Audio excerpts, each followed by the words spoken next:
নমস্কার বন্ধুরা, স্বাগতম আপনাদের প্রিয় চ্যানেল কেরিয়ার টেলসে। বন্ধুরা, আপনি কি কখনো দেখেছেন কিছু মানুষ খুব বেশি জ্ঞানী না হয়েও মাত্র কথা বলার ভঙ্গি দিয়ে সবাইকে প্রভাবিত করে ফেলে? আজ আমরা আলোচনা করব এমন একটি দারুণ বই নিয়ে, talk like a leader, Ethan Stone. এই বইটি শেখায় কিভাবে কথা বললে মানুষ একজন লিডার হিসাবে দেখবে আপনাকে, কিভাবে আপনার কথা অন্যদের অনুপ্রাণিত করবে এবং কিভাবে আত্মবিশ্বাসের সাথে নিজের কথা তুলে ধরবেন।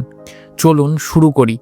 এই বইয়ের মূল কথা খুবই পরিষ্কার: লিডার জন্মায় না, লিডার তৈরি হয়।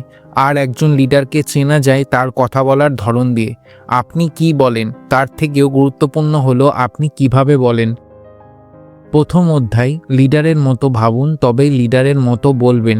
লেখক বলেন, আপনার চিন্তা যদি দুর্বল হয় তাহলে আপনার কথা কখনো শক্তিশালী হতে পারে না। একজন লিডার সমস্যার বদলে সমাধান নিয়ে কথা বলে, ভয়ের বদলে সম্ভাবনা নিয়ে কথা বলে, অভিযোগের বদলে দায়িত্ব নেয়। কথা বলার আগে নিজেকে প্রশ্ন করুন, আমি কি একজন লিডারের মতো ভাবছি? দ্বিতীয় অধ্যায়, পরিষ্কার ও সহজ ভাষা প্রয়োগ করুন। লিডাররা কখনো জটিল কথা বলে না, কঠিন শব্দ, অপ্রয়োজনীয় ইংলিশ, ঘুরিয়ে পেঁচিয়ে কথা এগুলো বলে না। বরং কথা সহজ ভাষায়, ছোট বাক্যে এবং স্পষ্টভাবে বলে। কারণ যদি মানুষ বুঝতেই না পারে তাহলে তারা কখনো আপনাকে ফলো করবে না। তৃতীয় অধ্যায়, আত্মবিশ্বাসী কণ্ঠস্বর গড়ে তুলুন। লিডারের কথা শুনলেই বোঝা যায় এই মানুষটা নিজের ওপর বিশ্বাস রাখে।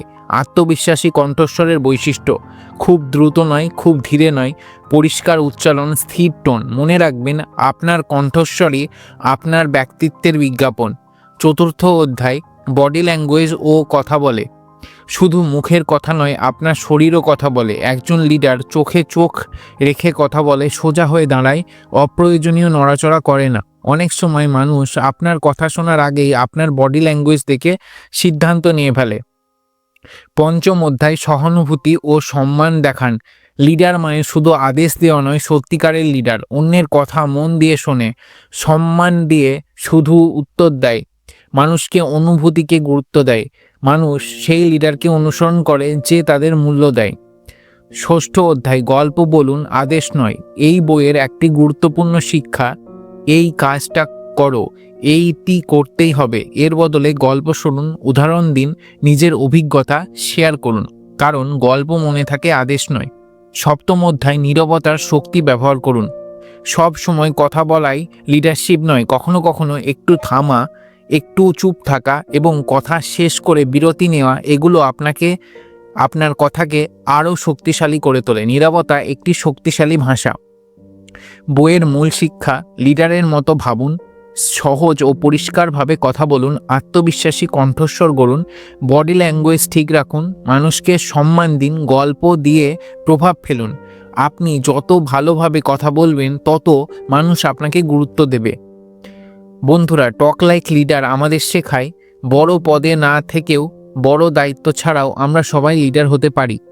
শুধু দরকার সঠিক চিন্তা, সঠিক ভাষা আর আত্মবিশ্বাসী উপস্থাপনা। আপনি যদি ভিডিওটি ভালো লেগে থাকে তাহলে অবশ্যই লাইক করুন, শেয়ার করুন আর বন্ধুদের সাথে। এবং এমন আরও বইয়ের সারসংক্ষেপ পেতে কেরিয়ার টেলস চ্যানেলটিকে সাবস্ক্রাইব করতে ভুলবেন না। আমি আবার দেখা করব আরেকটি বই নিয়ে, আরেকটি নতুন ব্যাপার শেখা নিয়ে। ততক্ষণ পর্যন্ত শিখতে থাকুন, বদলাতে থাকুন। এটাই ছিল কেরিয়ার টেলস। ধন্যবাদ।